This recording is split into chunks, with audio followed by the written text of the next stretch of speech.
The frozen river groaned beneath the weight of January's fury, ice cracking like distant thunder across the Wyoming valley. Jack Morrison's boots crunched through knee-deep snow as he made his way toward the sound that had pulled him from his morning coffee.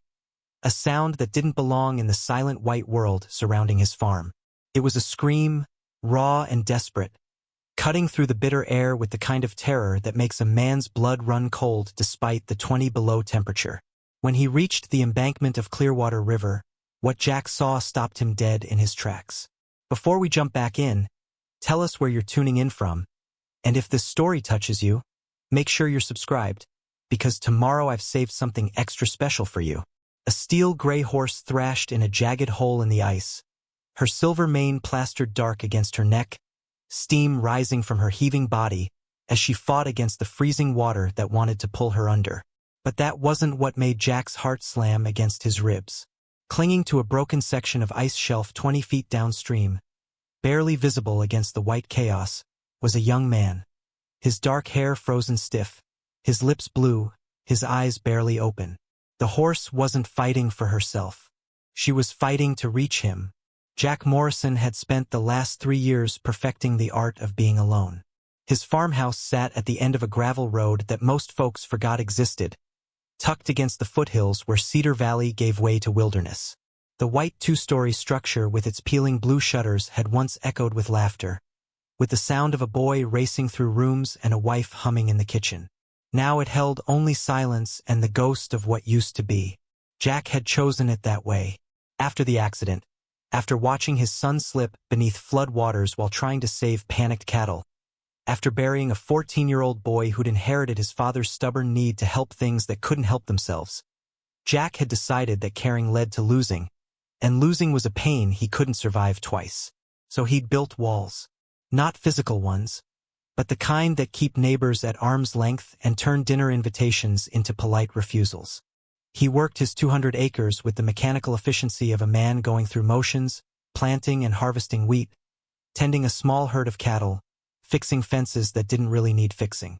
The land demanded nothing emotional from him, just labor, and labor he could give without risking his heart.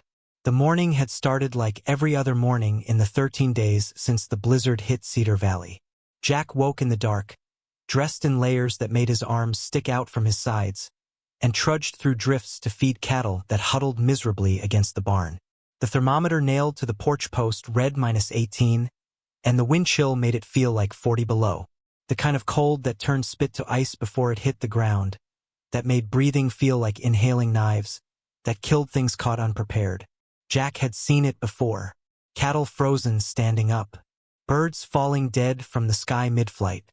Once, a coyote so badly frostbitten it had walked right into his barn looking for warmth, too far gone to even register fear. This was the kind of winter that reminded humans they weren't as in control as they liked to think. He'd been pouring his second cup of coffee, staring out the kitchen window at a world scrubbed white and lifeless, when the sound reached him. At first Jack thought it was the wind, which had been howling for nearly 2 weeks straight, bending the pines until they groaned and rattling the farmhouse windows in their frames. But this sound was different. It rose and fell with a rhythm the wind didn't have, a pattern that spoke of lungs pushing air, of vocal cords straining. An animal sound, a desperate animal sound. Jack set down his mug so hard coffee sloshed onto the counter. He was moving before his mind fully processed the decision, pulling on his heavy canvas coat, jamming his feet into insulated boots, grabbing gloves that were stiff from the cold. Something in that sound had bypassed all his carefully constructed defenses and spoken directly to a part of him he'd tried to bury 3 years ago. The part that ran toward trouble instead of away from it. The part that had gotten his son killed. The distance from his house to the river was maybe 300 yards, but the snow made it feel like 3 miles. Jack pushed through drifts that came up to his thighs, his breath coming in sharp gasps that crystallized instantly in the air. The sound grew louder as he got closer, more desperate, punctuated now by the crack and groan of ice under strain. When he finally crested the small rise that overlooked the river bend locals called Widow's Curve, the scene below him arranged itself into a tableau of imminent tragedy.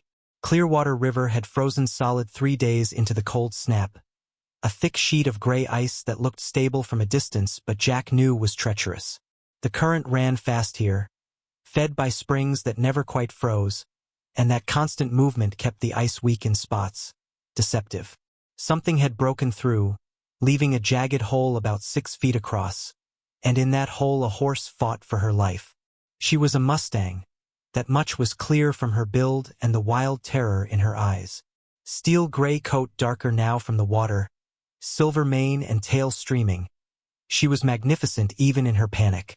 Her front hooves scrabbled at the ice edge, trying to gain purchase, but every time she got close the ice would crack further, and she'd slide back into the black water. Jack could see her sides heaving, see the steam rising from her body, and he knew from years of ranch work that she was losing her fight.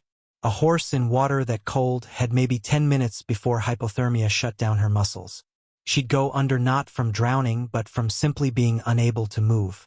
But the horse kept screaming, kept trying, and her eyes weren't fixed on the bank or on escape. They were fixed downstream, where Jack now saw what his mind had initially refused to process. A young man, maybe 17 or 18, clung to a shelf of ice that jutted out from the riverbank like a broken tooth.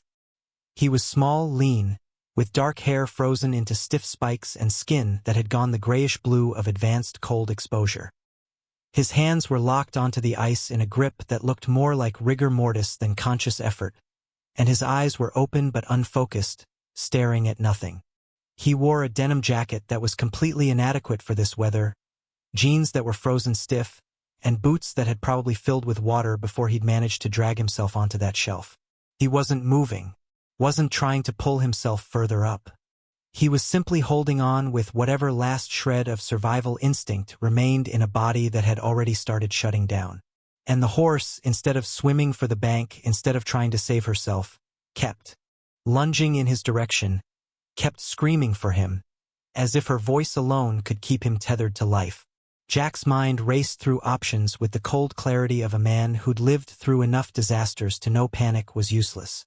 The boy was too far out for Jack to reach on foot. The ice was too unstable to trust his weight.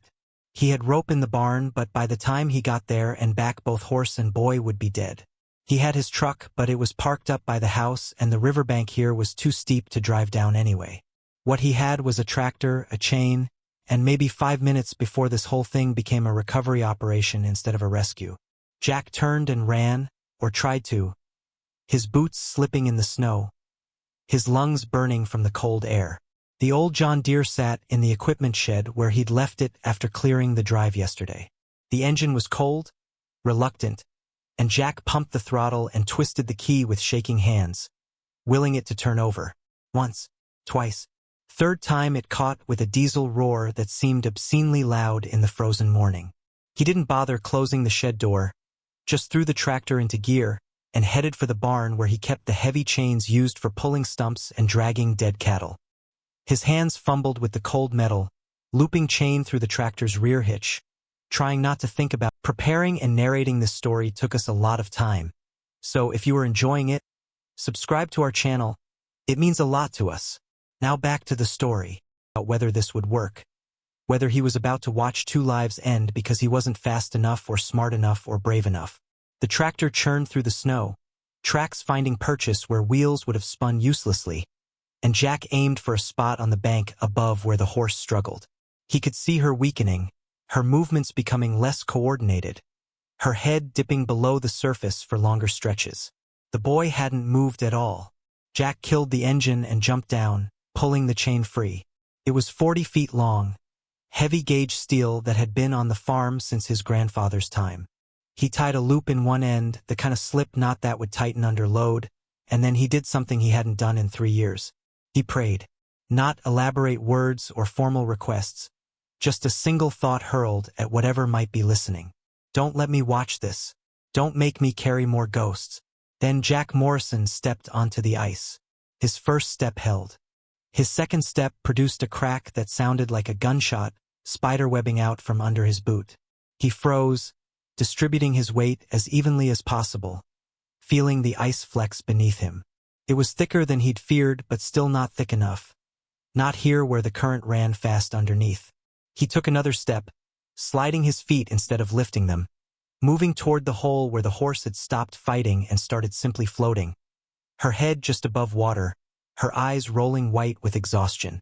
Jack could see her ribs expanding and contracting in rapid shallow movements, the kind of breathing that meant the body was losing the battle against cold.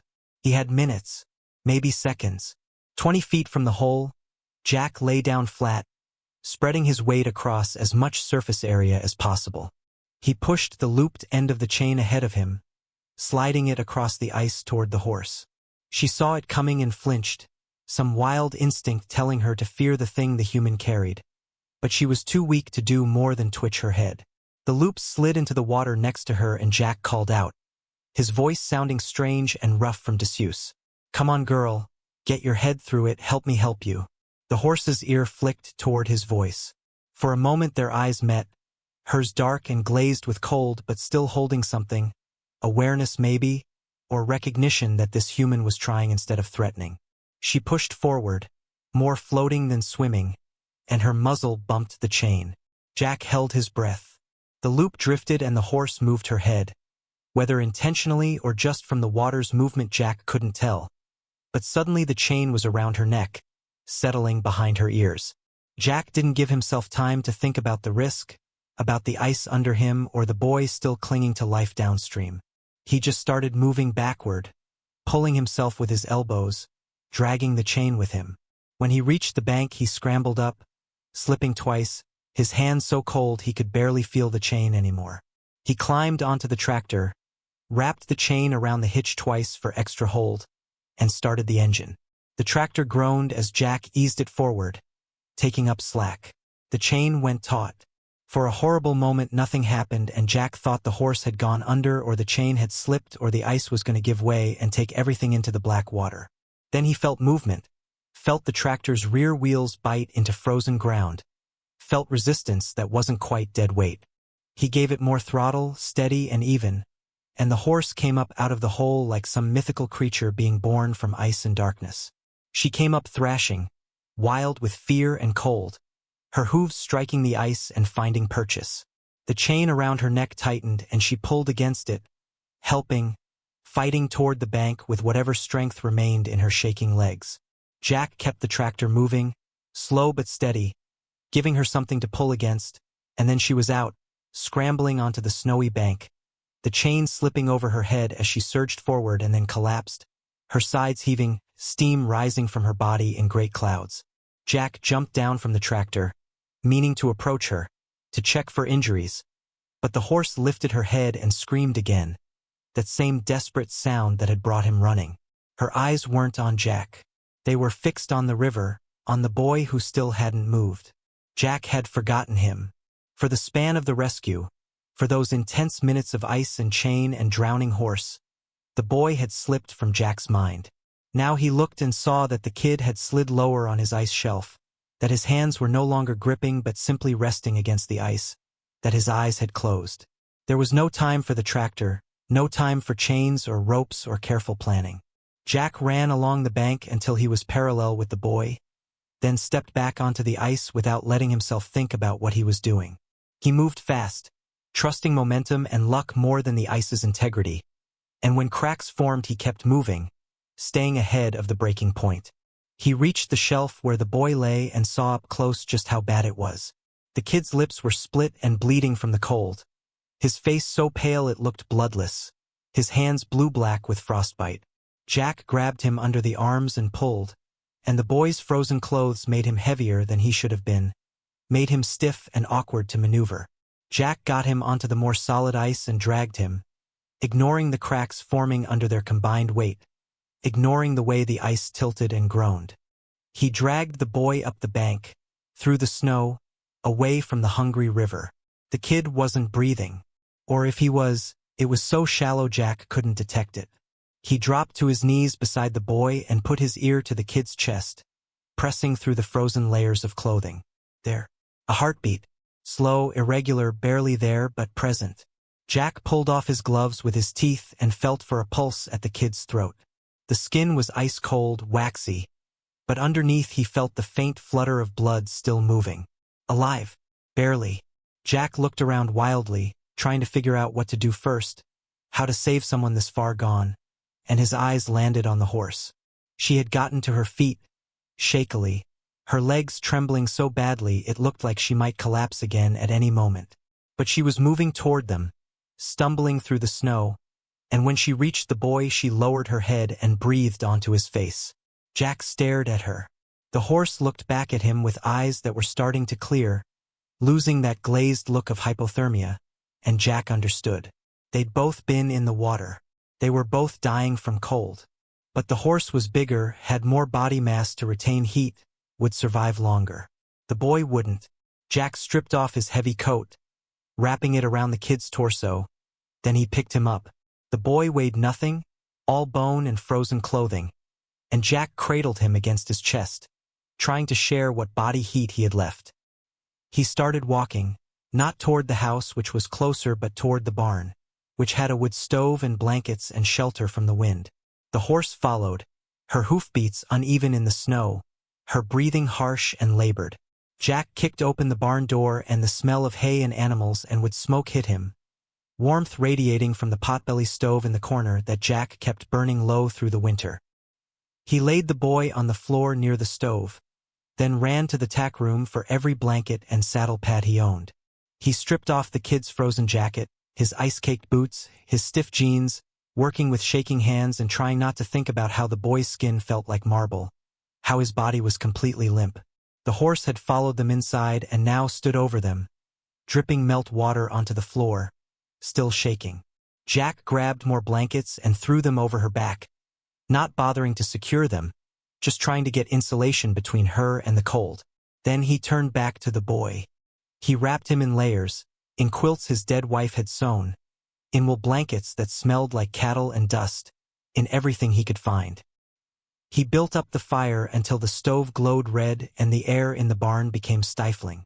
Then he sat, pulling the wrapped bundle of the boy against him, holding him like he used to hold his own son after nightmares, rocking slightly, willing warmth and life back into the stranger who'd fallen into his world. The horse lowered herself to the ground beside them with a groan, her legs folding, her body settling into the hay. She stretched her neck until her muzzle rested against the boy's wrapped shoulder. And they stayed that way, the three of them, farmer and boy and horse, while outside the Wyoming wind howled and the river groaned under its burden of ice, and inside the barn a small war was waged between cold and warmth, between death and stubborn life. Hours passed. Jack couldn't have said how many. Time became measured in the boy's breaths, which remained shallow but grew slightly more regular, and in the horse's shaking, which gradually lessened as her body temperature stabilized. Jack fed the fire, keeping the barn as warm as a summer day, and at some point, he must have dozed because he jerked awake to find the boy's eyes open, staring up at him with confusion and something that might have been terror. "Easy," Jack said, his voice coming out as a rasp. "You're safe." The boy's lips moved but no sound emerged. He tried to sit up and Jack held him down gently. "Don't move yet. You've been hypothermic. Your body needs time." The boy's eyes darted around, taking in the barn, the horse lying next to them, Jack's face hovering above his own, and then those eyes filled with tears that spilled down his temples into his dark hair. "The horse," the boy whispered. "Is she alive?" Jack glanced at the Mustang, who lifted her head at the sound of the boy's voice and nickered softly, a sound of relief and recognition. "She's alive," Jack said. "You both are."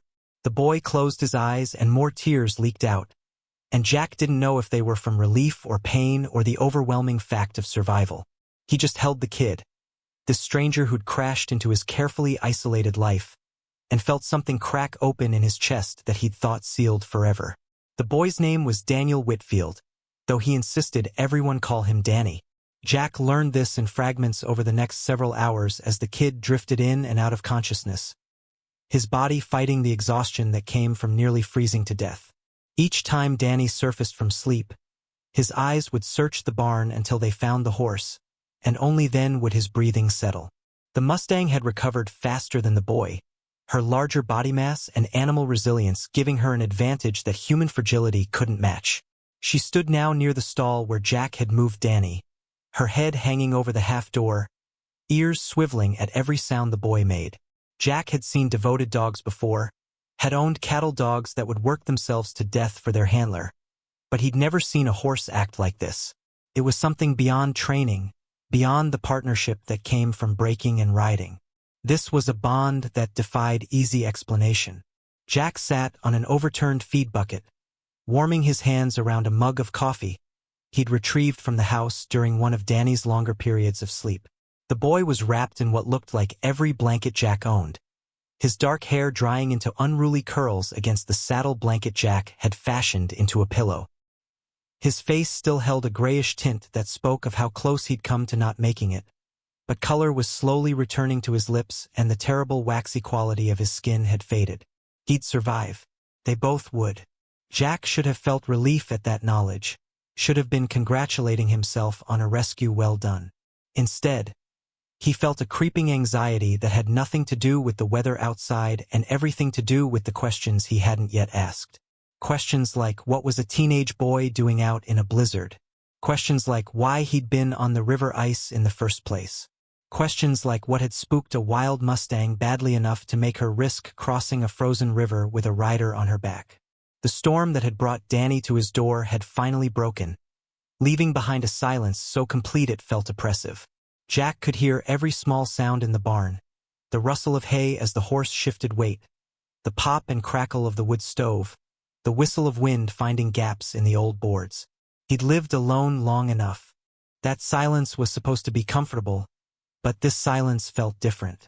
It felt like the pause before something loud and unavoidable, like the moment before thunder when the air goes still and every animal knows to find shelter. Jack drank his coffee and tried to push away the feeling, but it lingered, settling into his bones alongside the cold that he couldn't quite shake despite the barn's warmth. He was still sitting there, staring at nothing, when Danny's eyes opened again. This time they were clearer, more focused, tracking across the barn before landing on Jack with an awareness that hadn't been there before. "You stayed," Danny said. His voice was rough, damaged from the cold and from screaming, but the words were clear. Jack nodded. "Didn't seem right to pull you out of a river just to leave you in a barn." The ghost of a smile crossed Danny's face. "Most folks wouldn't have pulled me out at all." Jack felt something tighten in his chest at those words, at the casual way the boy said them, as if being left to die was a reasonable expectation. He set down his coffee mug harder than he intended. Most folks aren't worth much then. Danny's eyes widened slightly, and Jack could see him reassessing, trying to figure out what kind of man he'd landed with. The silence stretched between them. Not quite comfortable but not hostile either. Just two strangers trying to measure each other, while a horse watched over them both. Finally Danny shifted, trying to sit up, and Jack moved to help him, propping saddle blankets behind his back until he was semi-upright. The movement brought a wince of pain to Danny's face and Jack saw him flexing his fingers, which were wrapped in strips of cloth Jack had torn from an old shirt. "Your hands took the worst of it," Jack said. "Frostbite on 3 fingers of your left hand, 2 on your right. Not bad enough to lose anything if we're lucky, but they're gonna hurt like hell for a while." Danny looked down at his wrapped hands, turning them over slowly as if seeing them for the first time. Then he looked up at Jack and the fear that flashed across his face was sudden and sharp. "My bag," he said, his voice rising with panic. "There was a bag, a leather satchel. I had it when I went in the water." Jack stood, crossing to the corner where he'd piled Danny's frozen clothing to dry near the stove. He'd found the satchel tangled in the boy's jacket, the strap wrapped around his arm so tightly it had left bruises. Jack had thought it odd at the time, the way the kid had held onto a bag while literally drowning, but he'd been too focused on keeping him alive to think much about it. He picked up the satchel now, surprised by its weight, and carried it back to Danny. The boy reached for it with his bandaged hands, clutching it against his chest with a relief so profound it was almost painful to witness. "What's in there worth dying for?" Jack asked quietly. Danny's eyes met his and Jack saw the calculation happening behind them, the weighing of trust against risk, the decision about how much truth to tell a stranger. Jack had seen that look before, on the faces of men in trouble, men who'd learned that trusting the wrong person could cost everything. He settled back onto his feed bucket and waited, giving the boy space to decide. The horse nickered softly and Danny's hand moved to touch her muzzle through the stall bars. that simple contact seeming to settle something in him. My people have lived on land north of here for longer than Wyoming's been Wyoming, Danny said finally. His voice was quiet but steady, the words carefully chosen. There's a place called Whispering Pines, 5,000 acres of forest and springs that feed this whole valley. The government gave it to us in a treaty back in 1868. Gave us the land and the water rights that go with it. Danny paused, his fingers still stroking the horse's nose. The satchel on his lap seemed to grow heavier as he spoke. There's a man named Preston Caldwell who wants that land. Wants to build a resort there, one of those fancy places where rich people come to pretend they're roughing it while drinking wine that costs more than my uncle makes in a month. Jack knew the name Caldwell. Everyone in the valley knew it. Preston Caldwell owned half of Cedar Valley already, had bought up struggling ranches during the drought 5 years back, paid cash for businesses that couldn't survive another bad season. He drove a black Lincoln that looked out of place on dirt roads and wore suits that probably cost more than Jack's tractor. Jack had never spoken to the man directly, but he'd heard plenty about how Caldwell promised jobs and prosperity, about how he was going to bring tourism money to a dying town, about how anyone who stood in the way of progress was a fool. Jack had also heard, from folks who paid attention to such things, that Caldwell's version of progress usually involved other people losing things they couldn't afford to lose. So Caldwell wants your land, Jack said. That's not exactly news. Rich men always want what they don't have. Danny's grip on the satchel tightened. It's not wanting that's the problem. It's the taking. He's been saying we don't have legal claim, that the treaty was invalidated, that we're squatters on government land. He's got the county commissioners half convinced, and he's working on getting the state to back him up. The boy's voice was growing stronger as he spoke, anger burning through the exhaustion. He's been running our cattle off, cutting our fences, making it impossible to run our operations. Last month someone burned down my uncle's hay barn. The sheriff said it was probably kids, but everyone knows it was Caldwell's people. We've been trying to fight it the legal way, hiring lawyers and filing papers, but every time we turn around there's another delay or another fee or another reason why we have to wait. Danny looked down at the satchel in his lap, his bandaged fingers tracing the worn leather. Then my uncle found this. He was cleaning out my grandmother's house after she passed, and he found it in a trunk with her wedding dress and my grandfather's medals. It's the original treaty.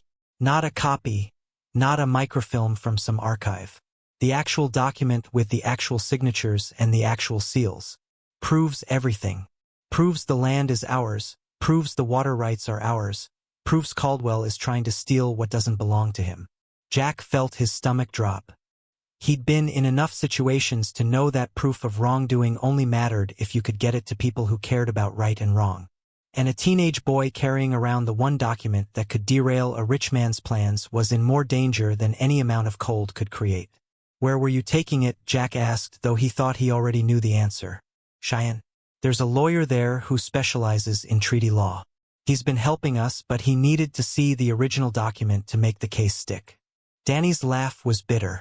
I was supposed to take the bus, but the roads were closed from the storm. My uncle didn't want me to go on horseback, but I said Ash could make it. I said she knew the trails better than any truck knew the roads. He looked at the Mustang with something like guilt. I almost got her killed. The horse shook her head, her mane rippling, and pushed her nose against Danny's shoulder hard enough to rock him slightly. It looked almost like a reprimand, as if she was telling him not to be stupid. Jack found himself smiling despite everything. She doesn't seem to hold it against you. Danny's hand came up to cup the horse's jaw, a gesture so tender it made Jack look away, not wanting to intrude on whatever wordless conversation was happening between boy and animal.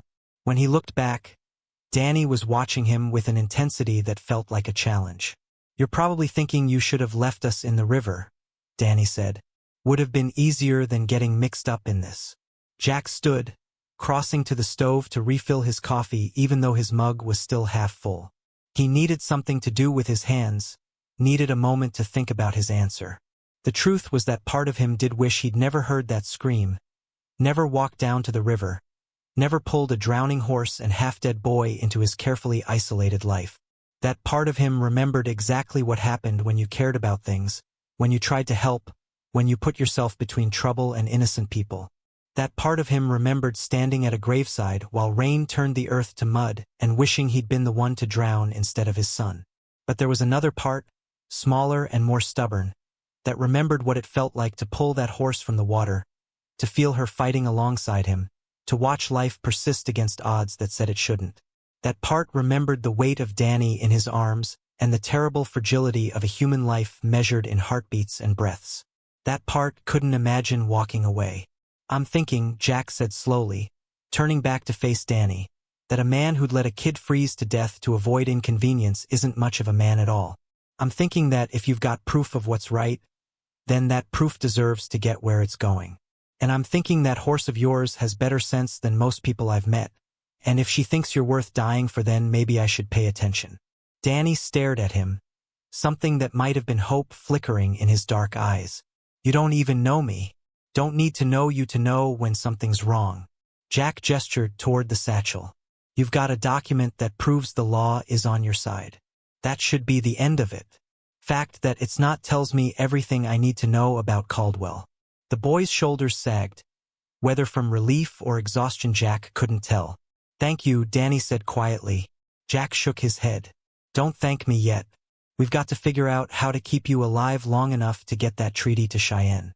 Caldwell's people know you're carrying it. They'll be looking. The color drained from Danny's face. How do you know they're looking? Jack moved to the barn window, peering out at the white expanse of his property. Because if I was Caldwell and I knew someone had proof I was trying to steal land, I wouldn't wait for them to deliver that proof to a lawyer. I'd make sure they never made it.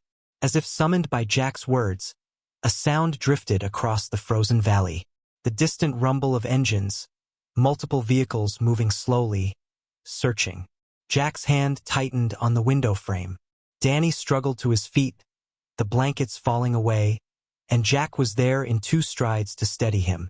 The boy was wearing Jack's thermal underwear and wool socks, clothes that hung loose on his thin frame, and he swayed when he stood, but his eyes were clear and focused on the window.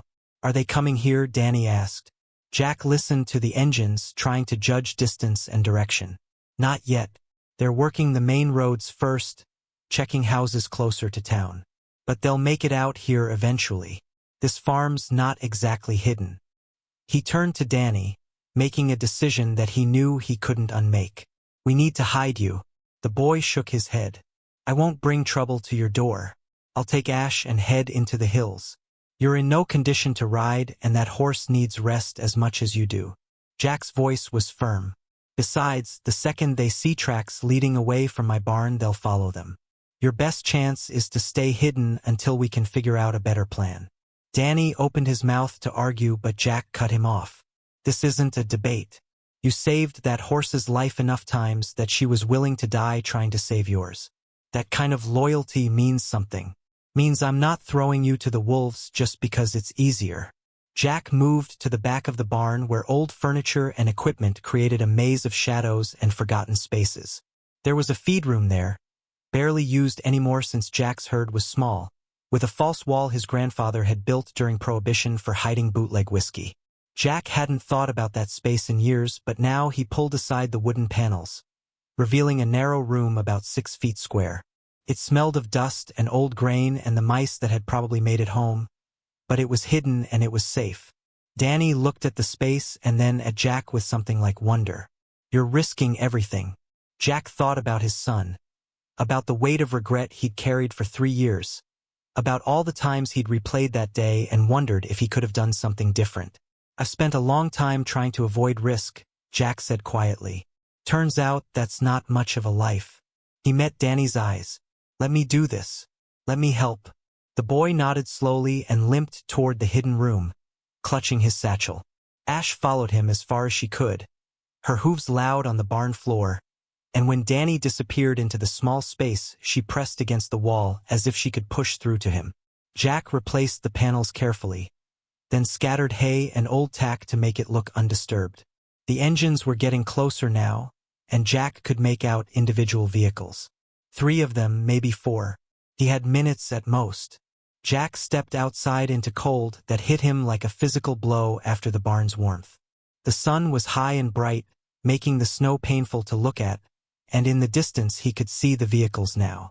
trucks, black and expensive, moving slowly along the road that led to his property. Jack forced himself to walk casually to the house, to pour fresh coffee, to stand on his porch like a man with nothing to hide. The lead truck turned into his drive and Jack recognized the make and model even before he could see the license plate. Lincoln Navigator, black with tinted windows, the kind of vehicle that announced money and power. It stopped 20 feet from his porch and two men got out first, not from the front seats but from the rear doors. They wore heavy coats over what looked like tactical gear, and their eyes scanned Jack's property. With the efficiency of professionals. Security, Jack thought. Or mercenaries pretending to be security. The back door of the Navigator opened and Preston Caldwell stepped out. He was tall and lean, probably in his mid-50s, with silver hair that looked professionally styled even in the middle of nowhere, Wyoming. He wore a wool coat that probably cost more than Jack's truck and boots that had never seen actual work. His smile was broad and friendly and didn't reach his eyes. "Mr. Morrison," Caldwell called out, his voice carrying easily across the snow. "Hope we're not disturbing you." Jack took a slow sip of his coffee. "You are, but I figure you know that already." Caldwell's smile widened as if Jack had said something charming. "Fair enough. I'll keep this brief then. We're looking for a young man, native kid, probably riding a gray horse. He may have passed through this area yesterday or early this morning. You happen to see anyone like that?" Jack kept his face neutral, his voice mild. "Haven't seen much of anything except snow for the past 2 weeks. Been keeping close to home." One of Caldwell's security people spoke up, his voice flat and professional. "We have reason to believe he was heading this direction. The river bends near your property. If he was trying to cross, he would have ended up somewhere around here." Jack shrugged. "River's frozen solid. Nobody's crossing it on horseback. Be suicide to try." Caldwell tilted his head, studying Jack with eyes that were sharp despite the friendly expression. "You mind if my people take a look around just to be sure?" Jack felt his jaw tighten, but he kept his tone easy. "Actually, I do mind. This is private property and you've got no warrant." Caldwell's smile finally slipped. "We're trying to help this boy, Morrison. He's got something that belongs to his family, something important, and we're worried he might hurt himself trying to protect it." Real concerned citizen act, Jack thought. He wondered if Caldwell actually believed his own lies or if he just didn't care. "If I see any lost kids, I'll let the sheriff know," Jack said. "That's the proper channel for this kind of thing, isn't it?" The security man on Caldwell's right moved his hand toward his coat and Jack saw what might have been a shoulder holster beneath the heavy fabric. Caldwell noticed the movement too and made a small gesture that stopped the man cold. "No need for concern, Morrison. We're all friends here. But I should mention that the boy may have stolen property with him. If you're found to be harboring a thief, well, that's a serious crime."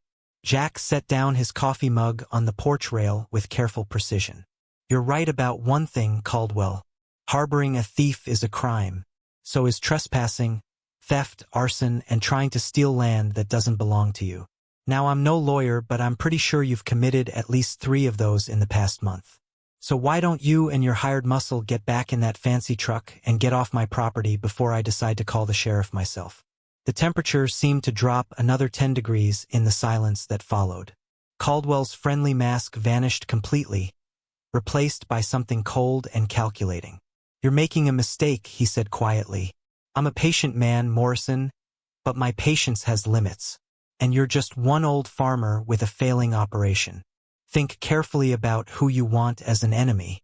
Jack felt anger rise in his chest, hot and sharp, burning away 3 years of carefully maintained numbness. "I've already got enemies, Caldwell. I've got grief and guilt and ghosts that won't let me sleep.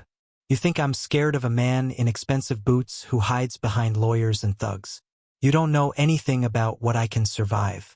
For a moment Jack thought Caldwell might actually do something, might order his security people to storm the barn or drag Jack off his own porch. The moment stretched thin and dangerous, and Jack's hand moved almost unconsciously toward the rifle he'd left leaning inside the door. Then Caldwell smiled again, that same cold expression that held no humor. "We'll be watching, Morrison. This valley's not big enough for people to hide in." He climbed back into the Navigator without another word. The security people followed, and the truck reversed down Jack's drive with practiced efficiency.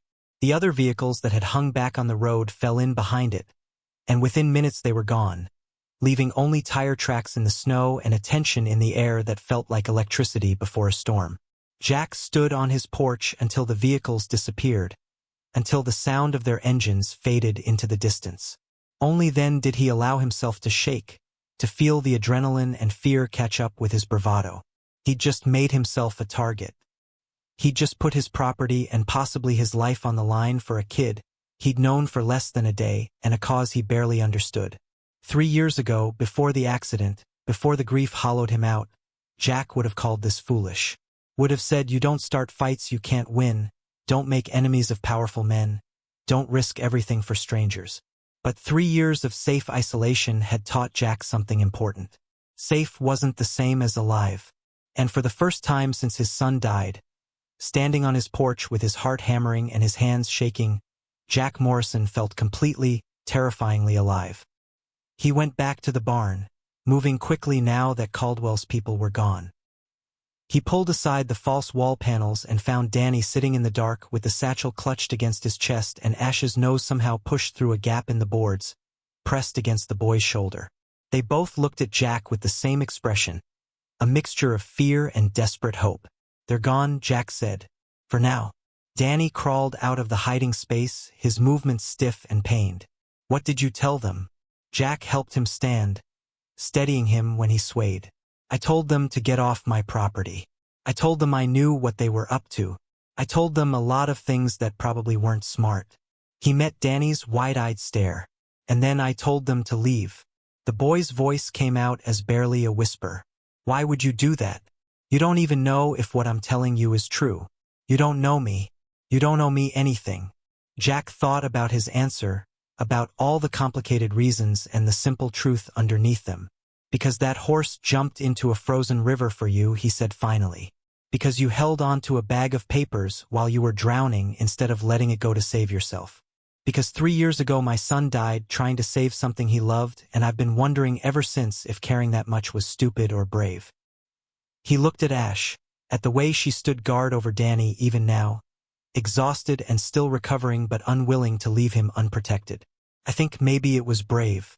And I think maybe I want to be brave again, even if it's stupid." Danny's eyes filled with tears that he blinked back furiously. When he spoke his voice was rough. "Thank you." Jack just nodded, not trusting his own voice. Outside the wind picked up, rattling the barn walls, and somewhere in the distance a truck engine rumbled. The sound might have been innocent, might have been a neighbor heading home, but Jack didn't think so. Caldwell had said he'd be watching, and Jack believed him. They had time, but not much. They had shelter, but it wouldn't be safe forever. And they had a choice to make about what came next. Jack looked at the boy, at the horse, at the satchel that held proof of truth and justice. He thought about his empty house and his quiet life and the grave he visited once a month when guilt drove him there. Then he thought about what his son would do, what the boy who died trying to save panicked cattle would tell him to do, and the answer was suddenly clear. "We're going to need help," Jack said. "And I know just where to find it." The house 3 miles down the valley road belonged to Violet Hutchins, and if Jack was being honest with himself, she was probably the last person he should be dragging into this mess. Violet was 63 years old, retired from teaching 6th grade after 40 years of shaping young minds, and possessed the kind of sharp tongue that could flay skin from bone without raising her voice above conversational volume.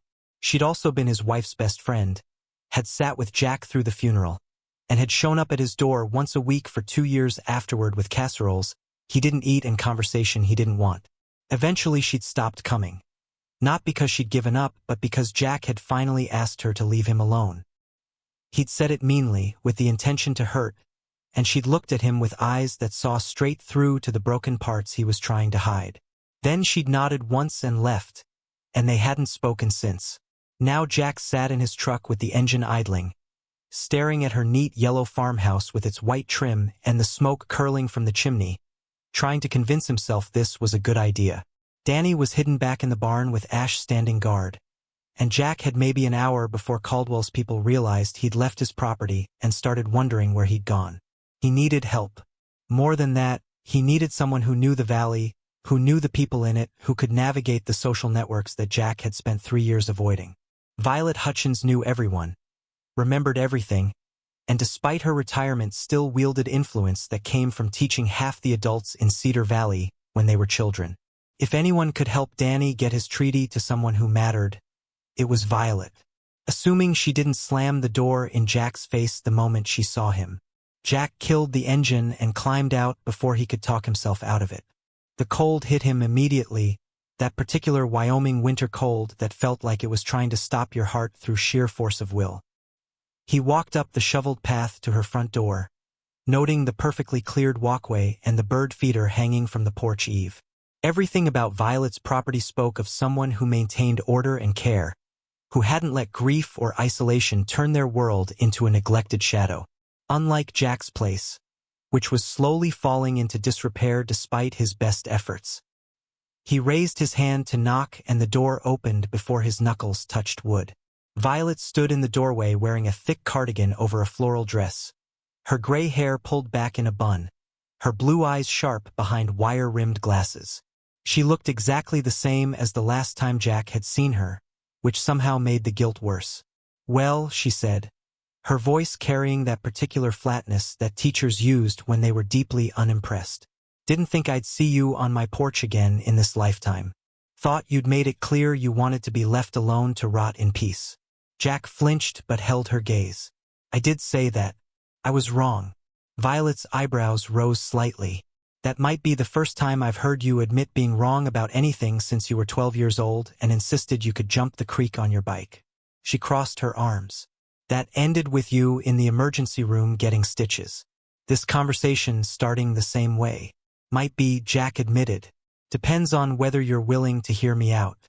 The silence stretched between them, cold air spilling out of the house and warm air leaking out, and Jack could see Violet weighing her response.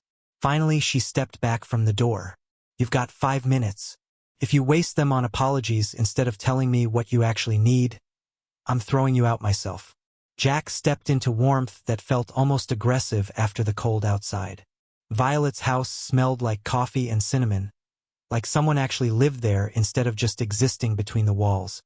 The living room was filled with books and framed photographs, with Afghans draped over furniture and plants that somehow survived despite the winter darkness. It was everything Jack's house wasn't, and the contrast made something ache in his chest. Violet gestured to a chair but didn't sit herself, standing with her arms still crossed like she was prepared to physically remove him at any moment. "Talk," she said. Jack took a breath and started talking. He told her about the scream that had pulled him to the river, about the horse trapped in the ice and the boy clinging to life downstream. He told her about Danny and the treaty, about Caldwell showing up with his security people and his threats. He told her everything, the words coming faster as he went, and Violet's expression shifted from skeptical to concern to something that looked like carefully controlled fury. When Jack finished, Violet was quiet for a long moment. Then she moved to her kitchen, poured 2 cups of coffee without asking if he wanted any, and came back with both mugs. She handed one to Jack and sat down in the chair across from him, her movements deliberate. "Let me see if I have this straight," she said. "You pulled a drowning teenager and a wild Mustang out of the Clearwater River. This teenager happens to be carrying documentation that proves Preston Caldwell is trying to illegally seize native land. Caldwell came to your property with armed men and threatened you. And now you're here asking for my help to protect this boy and get his proof to someone who can stop Caldwell." Jack nodded. "That about covers it." Violet sipped her coffee, her eyes never leaving his face. "You realize this is insane. You realize Caldwell has enough money and connections to make your life hell. You realize you're putting yourself and this boy in real danger." "I realize. So why are you doing it?" Violet asked. The question wasn't hostile, just genuinely curious, and Jack found himself thinking about his answer. "Because I'm tired," he said finally. "Tired of being empty. Tired of just going through motions. That boy almost died, and the only thing he cared about was protecting a piece of paper that proves his people have rights. And that horse, Violet, you should have seen that horse. She went into freezing water for him, nearly drowned trying to save him. When's the last time anything cared about me enough to risk dying?" Violet's expression softened slightly. Oh, Jack. About 3 years ago, every day until you pushed everyone away who tried. Jack felt his throat tighten. I know I did. And I can't take that back. But maybe I can do something right now, something that matters. Maybe I can help this kid the way I couldn't help my own son. The words hung in the air between them, raw and honest in a way Jack hadn't allowed himself to be in years. Violet set down her coffee cup and leaned forward, her voice gentle now. Your son died because he had your stubborn streak and your big heart. He died trying to save something he loved. That wasn't your fault, Jack. It was never your fault. Jack couldn't speak past the lump in his throat, so he just nodded. Violet watched him for another moment, then stood up briskly, her demeanor shifting back to businesslike efficiency. All right, if we're doing this, we're doing it smart. First thing we need is to document everything. I want photographs of that treaty, copies if possible. Second, we need to get word to people who can help. I'm thinking Pastor Wolf at First Methodist and Helen Garrett, who knows everyone in the Native community. Third, we need to make sure that boy is fed and warm and doesn't die of pneumonia after you went to all the trouble of pulling him out of a river. Jack felt relief wash over him so intensely it was almost dizzying. You'll help. Violet fixed him with a look that was pure retired teacher. Of course I'm going to help. You think I spent 40 years teaching kids about justice and fairness just to ignore it when it shows up on my doorstep? Besides, Preston Caldwell is a pompous ass who thinks money makes him better than everyone else. I've been looking for a good reason to knock him down a peg or two. She moved to a closet and pulled out a heavy coat. Now let's go meet this boy and his heroic horse before Caldwell's goons figure out you left your property. They took Violet's car, a sensible sedan that handled the icy roads better than Jack's truck, and made it back to his farm without seeing any black navigators. Jack pulled into the barn instead of parking by the house, and the moment the engine cut off he could hear Ash's agitated movements inside. The Mustang had been calm when he'd left, but now she was pacing, her hooves loud against the floor, and Jack felt his stomach drop. He was out of the car before Violet had even unbuckled, running for the barn door with fear making his movements clumsy. Inside he found Danny standing near the hidden room, one hand pressed against the wall for support, his face pale and sheened with sweat. Ash was pressed against his other side, taking some of his weight, and the boy looked up when Jack entered with eyes that were fever-bright. Sorry, Danny said, his voice slurred slightly. Tried to stay in the hiding spot, but I got dizzy. Thought I was going to throw up. Jack was beside him in 3 strides, pressing the back of his hand to Danny's forehead. The kid was burning up, his skin hot and dry despite the sweat. Infection, Jack thought, or maybe just his body's delayed reaction to the hypothermia. Either way, it was bad. Violet appeared in the barn doorway, took one look at the situation, and immediately began issuing orders like she was still managing a classroom. Get him into the house. I need clean cloths, cool water, and whatever medical supplies you have. And someone needs to care for that horse before she kicks down a stall. Jack wanted to argue that the house wasn't safe, that Caldwell might come back, but Violet fixed him with a look that said arguing was pointless. The boy's sick, Jack. He needs a bed and proper care, not a hiding spot in your dusty barn. Now move.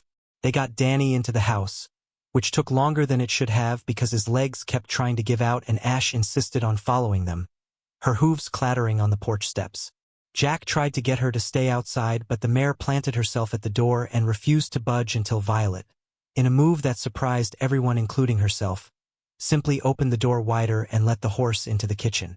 If we're already breaking every rule, might as well break them thoroughly, she muttered.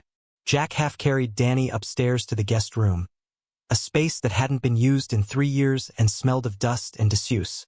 Violet followed with an armload of blankets she'd apparently found in the linen closet, and between the two of them they got Danny into the bed. The boy was shaking now despite the fever, his teeth chattering, and Jack recognized the signs of a body pushed too far past its limits. Violet sent him for supplies while she stayed with Danny, and Jack found himself in his own bathroom pulling out the first aid kit, gathering clean towels, filling a basin with cool water. When he came back upstairs he could hear Violet's voice, soft and soothing, talking to Danny the way she probably used to talk to scared students. You're going to be fine, sweetheart. This is just your body processing trauma. Perfectly normal after what you went through. We're gonna get you cooled down and comfortable, and then you're gonna rest while the adults figure out how to fix this mess you've landed in." Danny's voice was barely audible. "The treaty. Have to protect it." "It's protected," Violet assured him. "Jack's got it somewhere safe. Right now you need to protect yourself by letting us take care of you." Jack appeared in the doorway and Violet took the supplies from him with a nod of approval. Over the next hour they worked together with the kind of unspoken coordination that came from both having dealt with crises before. They cooled Danny's fever with damp cloths, got water into him sip by sip, and monitored his breathing, which was faster than it should be but not dangerously so. Downstairs they could hear Ash moving around the kitchen, her hooves clicking on the linoleum, and occasionally she would nicker as if checking on her boy. Every time she made a sound Danny would relax slightly, reassured by her presence even from another room. By the time the sun started to set, painting the snow outside in shades of orange and pink, Danny's fever had broken. He drifted into a more natural sleep, his breathing evening out, and Jack felt some of the tension leave his shoulders. Violet motioned for him to follow her downstairs, and they found Ash standing in the middle of the kitchen like she'd always lived there. The horse had drunk from the sink, which now dripped steadily, and had investigated every corner of the room. She looked at them with an expression that Jack would have sworn was sheepish if horses could feel sheepish. "This is my life now," Violet said to no one in particular. "There's a horse in my friend's kitchen and I'm harboring a fugitive. This is what helping looks like." Jack found himself smiling for the first time in what felt like years. "Thank you, Violet, for everything." She waved off his gratitude. "Save your thanks for when we've actually accomplished something. Right now we need a plan.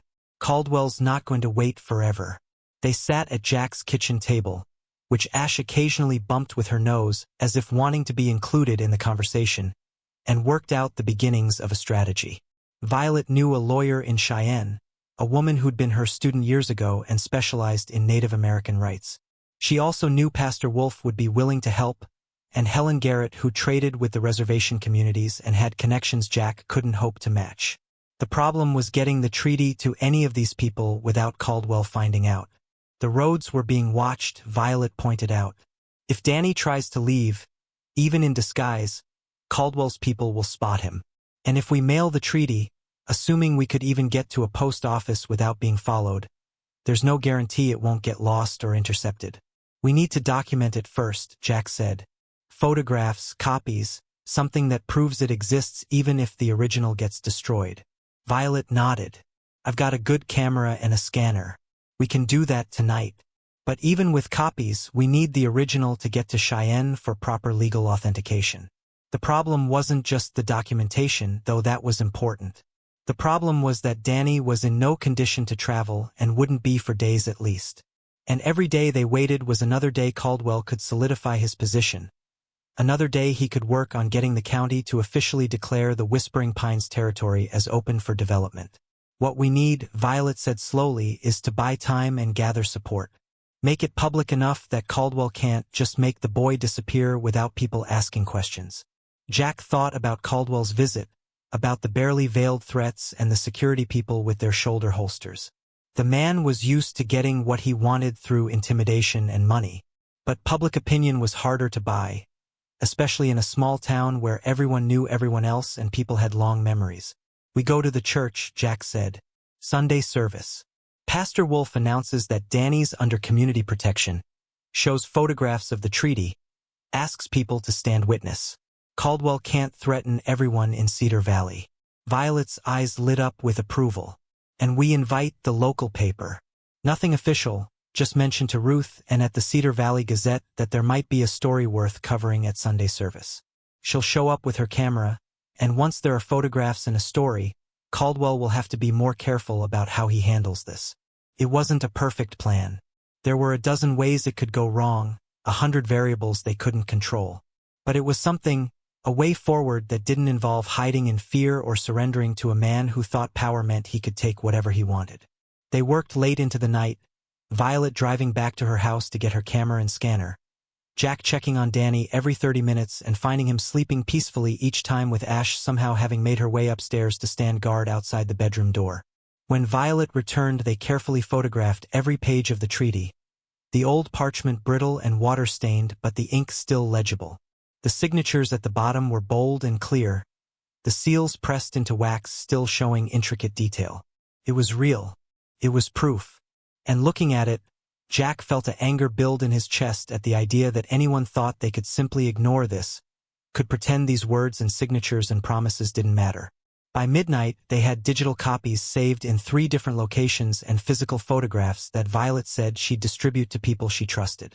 The original treaty went back into its leather satchel, which Jack locked in his gun safe upstairs. It felt inadequate, like trying to protect something infinitely valuable with ordinary tools, but it was the best they could do.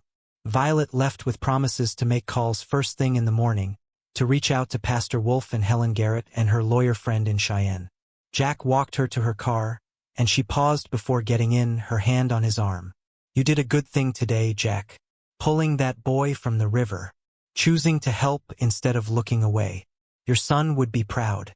Jack's vision blurred and he had to look away, up at the stars that burned cold and distant in the black sky. "I hope so," he managed. "I really hope so." After Violet left, Jack went back inside to find Ash standing in his living room, apparently having decided the kitchen wasn't spacious enough. The horse looked at him calmly, as if a wild Mustang in someone's house was the most natural thing in the world, and Jack found he didn't have the energy to argue with her. He checked on Danny one more time, found him still sleeping deeply, and then collapsed into his own bed without even removing his boots. Sleep came fast and heavy, the exhaustion of the day dragging him under, but his dreams were troubled. He dreamed of his son in the flood waters, reaching for him. He dreamed of Danny drowning while Jack stood on the bank unable to move. He dreamed of Caldwell's cold eyes and the sound of engines in the night. He woke before dawn to find Ash had somehow made her way upstairs and was standing in his bedroom doorway, watching him.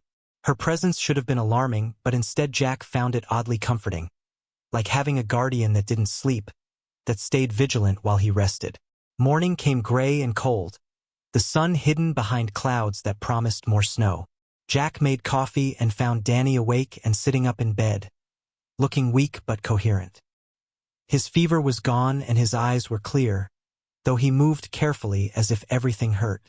"Violet's going to make calls today," Jack told him, handing him a mug of weak tea since coffee seemed too harsh for a recovering system. "By Sunday we'll have half the church standing behind you. Caldwell won't be able to touch you without everyone knowing." Danny cupped the mug in his bandaged hands, steam rising around his face. "Why are you doing this?" "You keep asking me that," Jack said. "Because I don't understand. You could have given me to Caldwell. Could have stayed out of it completely. You still could." Jack sat on the edge of the bed, thinking about how to explain something he barely understood himself. 3 years ago, my son died trying to save something he loved. I've spent every day since wondering if caring that much was worth the cost. If being the kind of person who runs toward trouble instead of away from it is brave or just stupid." He looked at Danny directly. "Then I pulled you out of that river and I saw that horse fighting for you, and I realized something. Maybe it doesn't matter if it's brave or stupid. Maybe what matters is that there are things worth fighting for, worth risking for. And maybe I'm tired of living in a world where I don't fight for anything." Danny's eyes were bright with unshed tears. "The treaty gets to Cheyenne, my people keep their land. We keep the water rights. We can stop Caldwell. And if it doesn't," Jack asked gently, "if somehow this doesn't work?" Danny set down his tea with shaking hands. "Then at least we tried. At least we didn't just let him take it without a fight." Jack nodded, satisfied with that answer. "Then we'd better make sure it works."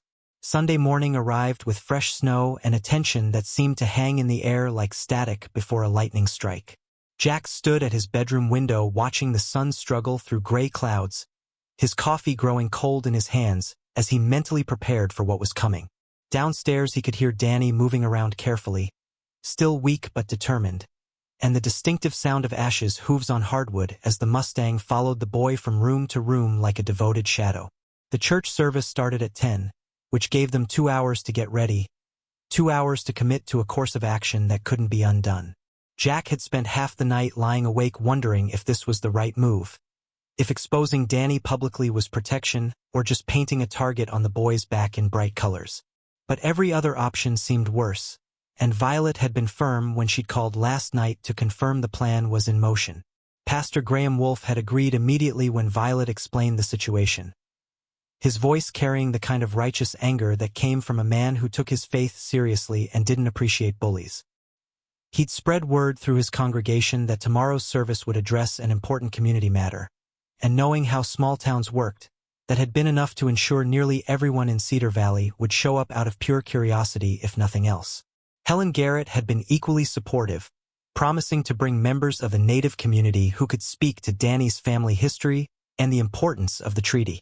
And Ruth, and from the Cedar Valley Gazette, had practically vibrated with excitement when Violet mentioned there might be a story involving land rights and corporate overreach. By the time Violet finished making her calls, half the valley knew something significant was happening at First Methodist, even if they didn't know exactly what. Jack finished his coffee and went downstairs to find Danny dressed in clean clothes that Violet had brought over the day before. The boy looked young and vulnerable in jeans that fit properly and a button-down shirt, his dark hair combed back from his face, the only signs of his ordeal the bandages still wrapped around his fingers and a pallor that spoke of recent illness. Ash stood beside him, and Jack noticed someone had brushed the Mustang's coat until it gleamed like polished pewter, her silver mane braided with what looked like strips of leather. "You planning to bring the horse to church?" Jack asked, though he already knew the answer. Danny's hand rested on Ash's neck, his fingers tangled in her mane. "She won't stay behind.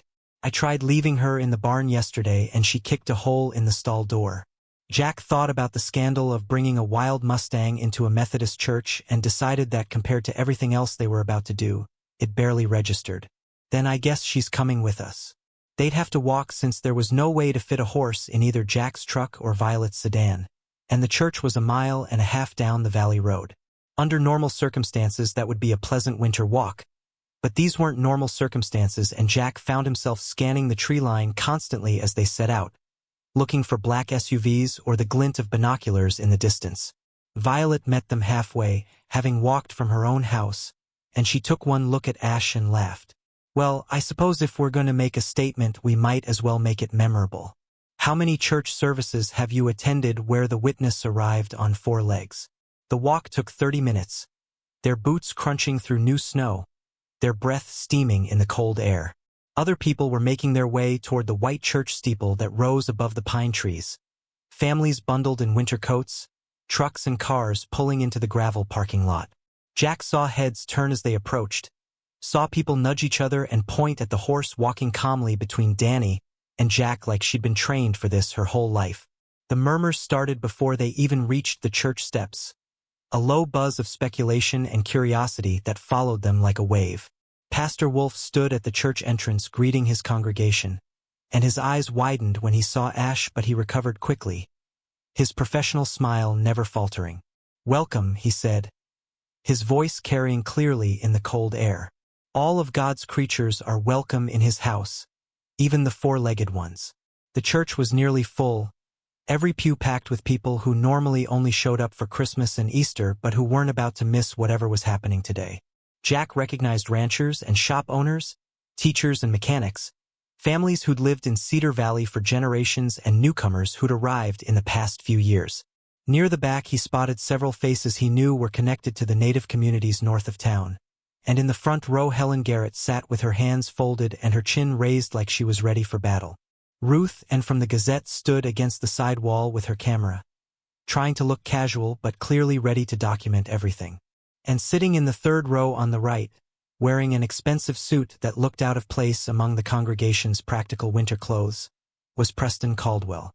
Jack felt Danny stiffen beside him when he spotted Caldwell, felt the boy's hand tighten on Ash's mane.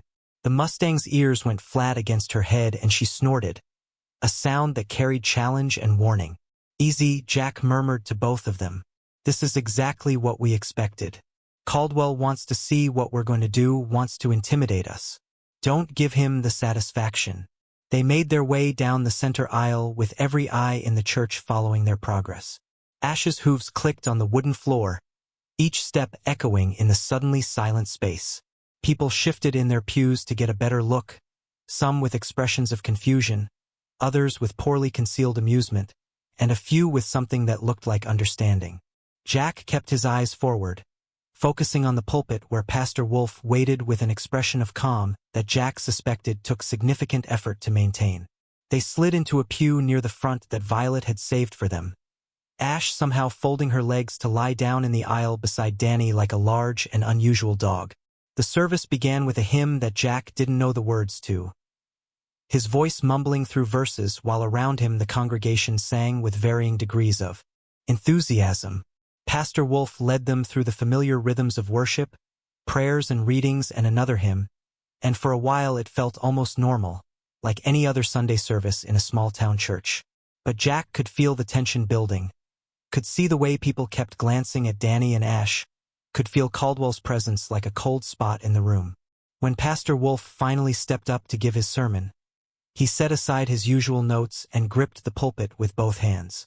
"I want to talk today about justice," the pastor began, his voice filling the church with the practiced resonance of someone who'd spent decades speaking to congregations. Not the easy kind of justice where everyone agrees on what's right. The hard kind.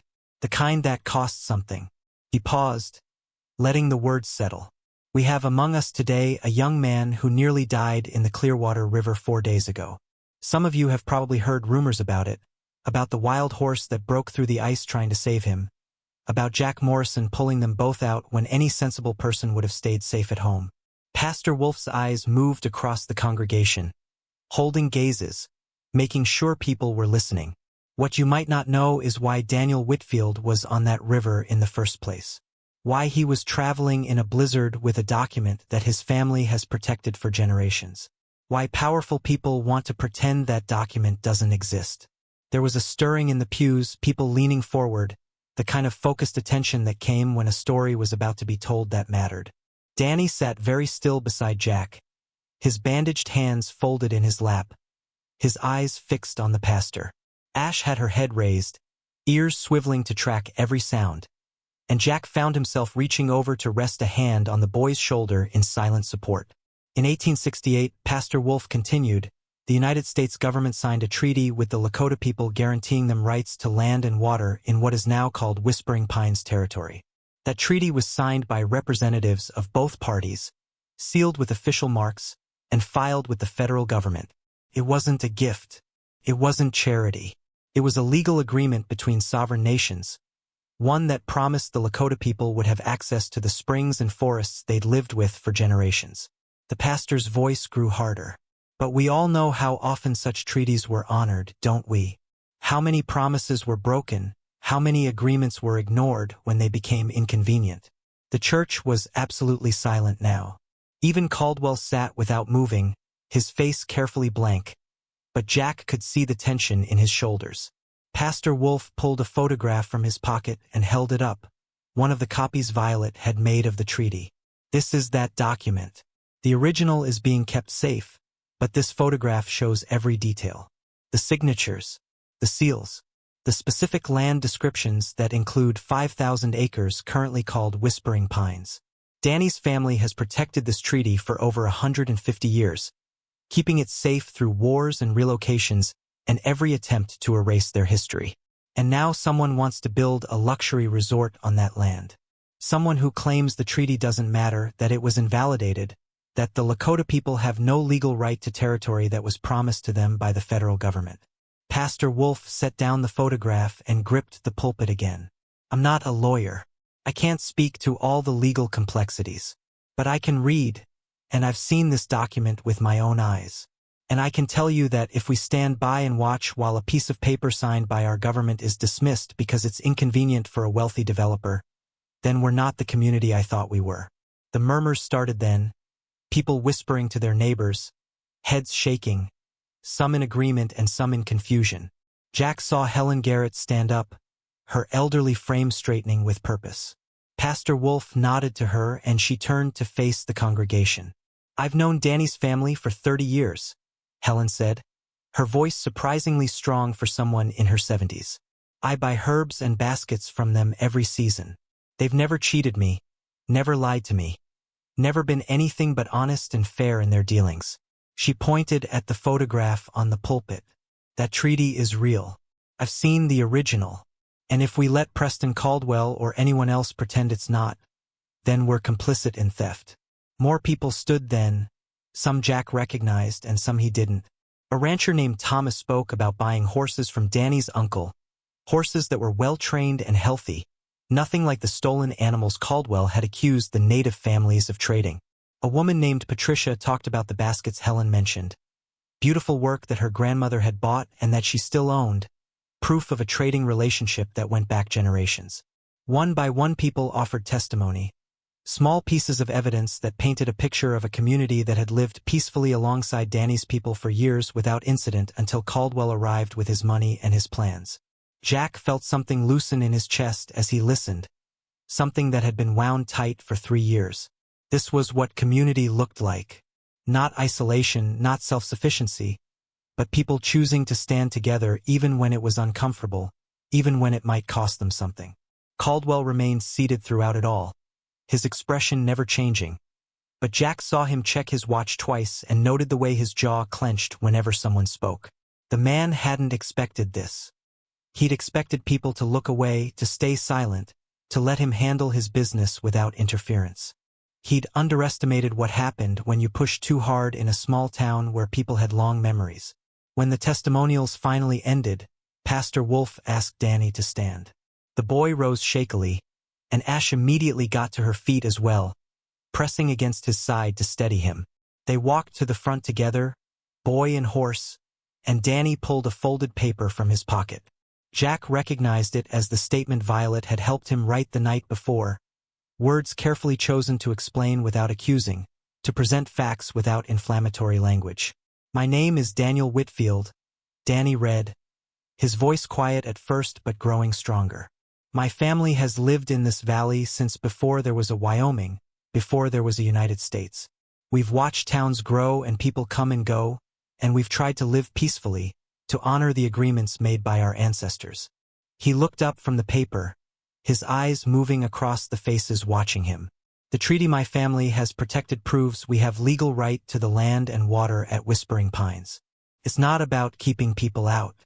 It's about honoring promises made, about recognizing that indigenous people aren't history.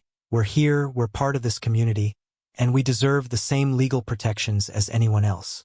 Danny folded the paper carefully. "I almost died in that river carrying this document.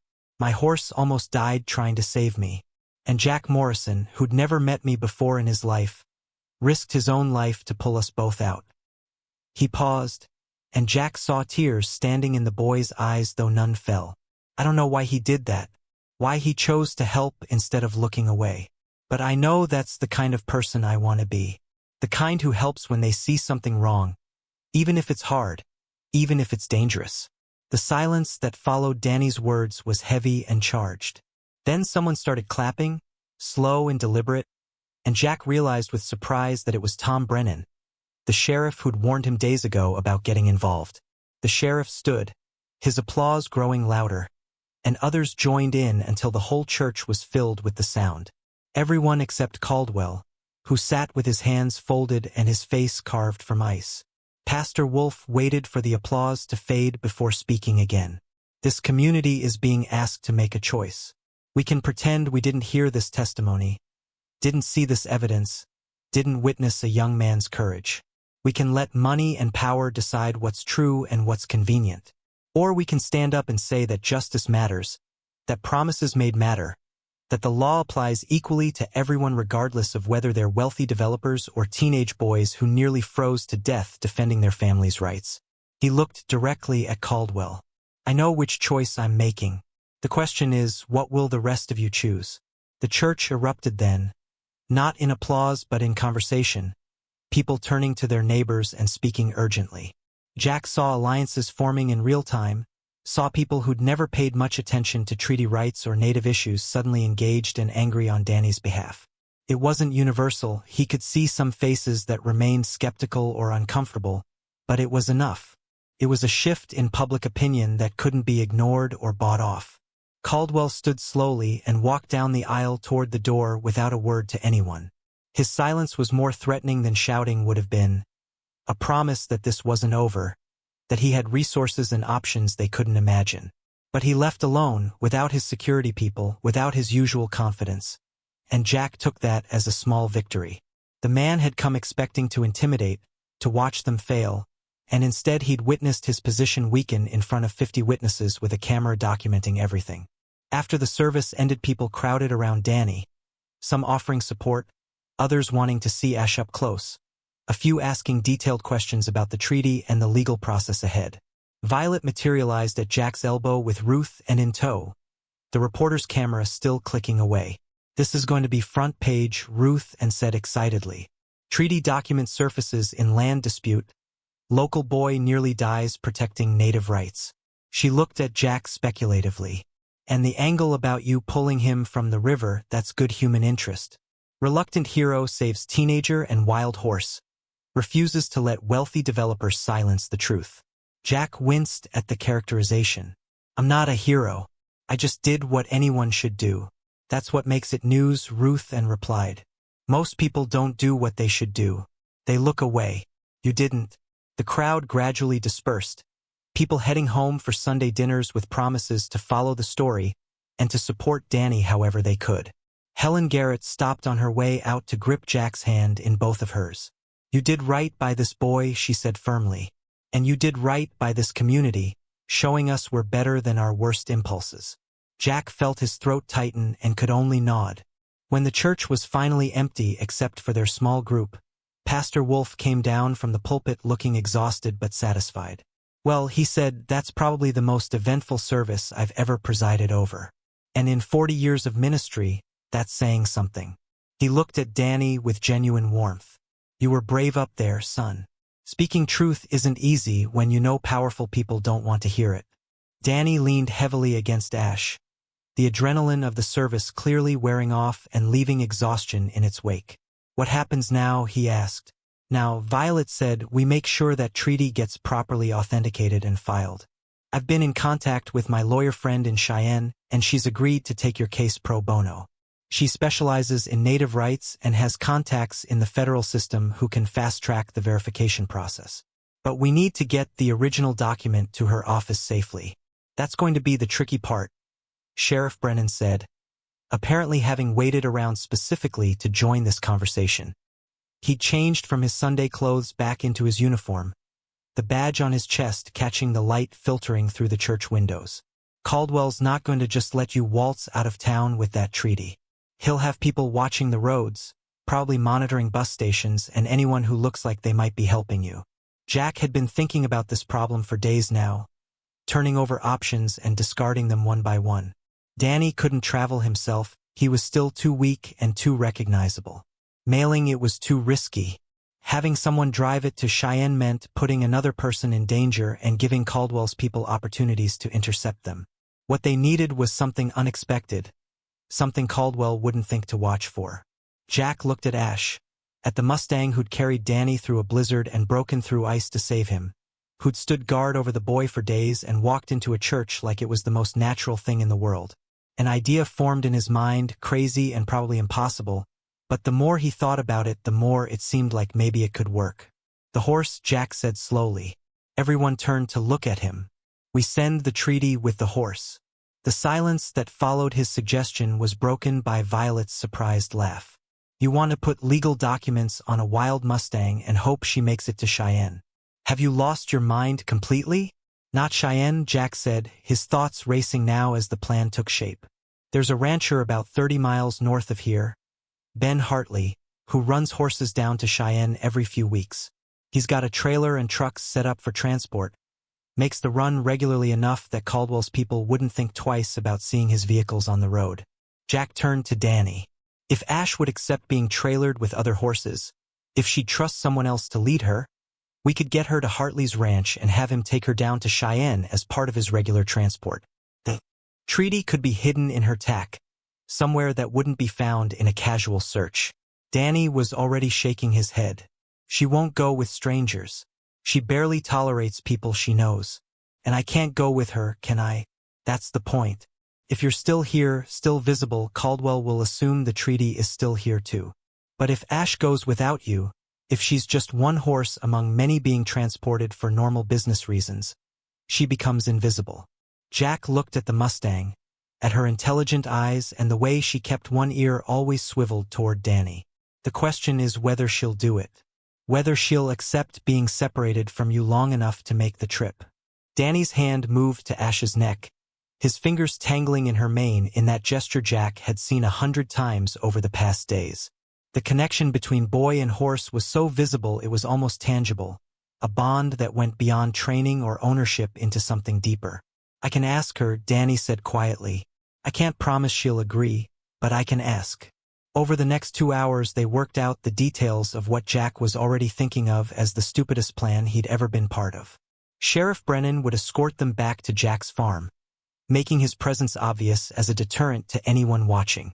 Violet would contact Ben Hartley, who she knew from agricultural association meetings, and arrange for him to pick up a horse that needed transport to Cheyenne. The official story would be that Jack was selling a Mustang he'd gentled, nothing unusual for a rancher, certainly nothing that would draw attention. Helen Garrett volunteered to drive to the farm with her horse trailer, providing cover for moving Ash to Hartley's ranch. And Ruth promised to run the story about the treaty in Monday's paper, making sure the whole valley knew what was at stake and putting public pressure on Caldwell to back off. It wasn't foolproof. There were a dozen ways it could fail, 100 variables they couldn't control. But it was a plan, and more than that, it was a plan that involved half the community working together, making it harder for Caldwell to simply make the problem disappear. They made it back to Jack's farm without incident, Sheriff Brennan following in his cruiser to make sure they weren't intercepted. Once there, Danny spent time with Ash in the barn, talking to her in a mixture of English and what Jack assumed was Lakota, his hands moving over her coat in long, soothing strokes. Jack watched from the doorway, giving them privacy but staying close enough to see the conversation happening without words. The horse's ears flicked constantly, tracking Danny's voice, and occasionally she would nuzzle his shoulder or breathe against his neck in what looked like responses. Finally Danny came back to where Jack stood, his face streaked with tears he didn't bother to hide. She'll go, he said. She doesn't like it, but she understands it's important. She'll go. The trust in that statement, the absolute certainty that a horse understood complex concepts like legal documents and safe transport, should have seemed ridiculous. But Jack had seen too much over the past days to dismiss it. He'd seen Ash fight through ice to reach Danny, seen her refuse to leave his side even when exhausted and injured, seen her walk into a church and lie quiet during a service. If Danny said the horse understood, then Jack believed him. Ben Hartley arrived the next morning in a truck pulling a large horse trailer, the kind set up to carry multiple animals comfortably. He was a weathered man in his 60s who'd been ranching since before Jack was born, and he listened to the explanation of what they needed with the kind of calm that came from having seen and dealt with stranger situations. So you're telling me this Mustang is carrying evidence that Preston Caldwell is trying to steal native land, and you need me to smuggle her to Cheyenne disguised as normal livestock transport? He looked at Ash, who stared back at him with those intelligent eyes. And the horse knows she's on a secret mission. Danny nodded seriously. She knows. Ben laughed, a sound like gravel tumbling. Well, hell, I've hauled stranger cargo for worse reasons. Let's get her loaded up. The moment of separation when Ash had to step into the trailer without Danny was painful to watch. The Mustang balked at first, her hooves planted as she looked back at the boy standing in the barn doorway. Danny spoke to her softly, words Jack couldn't hear, and slowly, step by reluctant step, Ash moved into the trailer. She turned around immediately, pressing against the bars to keep Danny in sight, and her eyes never left him as Ben secured the gate and checked the locks. The treaty was hidden in a specially modified saddle pad that Violet had somehow acquired overnight, the leather pouch containing the document sewn into a lining that wouldn't be discovered without cutting the pad apart. It was good work, professional, and Jack suspected Violet had called in favors from people in her extensive network of former students and community connections. The pad was strapped to Ash's back, looking like ordinary tack that would stay with the horse during transport. Ben also loaded 2 other horses, legitimate sales he'd been planning to make anyway, giving Ash company and making the trailer look exactly like what it was supposed to be, a routine livestock transport. Before Ben pulled away, he leaned out the truck window to speak to Jack. Caldwell's going to figure this out eventually. He's got enough people watching enough places that someone will report seeing my trailer on the road. Once he realizes the horse left town, he's going to know why. Jack nodded. I know. But by then she'll be in Cheyenne, the treaty will be with lawyers who know how to protect it, and there'll be enough public attention that he can't just make it disappear. Ben studied him for a moment. You've got sand, Morrison. More than most folks give you credit for. He touched the brim of his hat. I'll call when we arrive safe. Then he was gone, the truck rumbling down the drive with precious cargo hidden among ordinary horses, and Jack stood next to Danny watching until even the dust settled. The boy was silent for a long time, his eyes fixed on the empty road. She's going to be okay, Jack said quietly. Ben's a good man and a good rancher. He'll take care of her. I know, Danny replied, but that doesn't make this easier. They went back into the house where Violet had made coffee and was already on the phone with her lawyer friend, confirming that everything was arranged for Ash's arrival in Cheyenne. Sheriff Brennan had left to return to his duties, but promised to keep an eye on Caldwell's movements and to alert them if anything seemed off. The waiting was harder than the action had been. Jack found himself moving from window to window, checking the drive, watching for black SUVs. Danny sat at the kitchen table with a mug of coffee he didn't drink, his bandaged hands wrapped around the ceramic for warmth, his eyes distant. Violet kept busy, making calls and organizing logistics, her way of dealing with stress through productivity. Hours passed with agonizing slowness. Ben called when he was halfway to Cheyenne to report no problems. The horses were traveling well, no signs of being followed. He called again when he arrived at the lawyer's office, his voice carrying relief. Package delivered safely. All 3 horses are fine. The lawyer has taken custody of the special cargo and says she'll start the authentication process immediately. Jack felt tension he hadn't realized he was carrying drain from his shoulders. Danny's eyes closed and he took a shuddering breath. Violet allowed herself a small smile of satisfaction. They'd done it. They'd gotten the treaty to safety, had exposed Caldwell's plans publicly, had gathered community support. It wasn't over. The legal process would take time and Caldwell wasn't the type to give up easily. But they'd taken the first crucial steps. Over the next week, things moved faster than Jack expected. Ruthan's article in the Cedar Valley Gazette was picked up by larger papers in Wyoming and then by regional outlets across the West.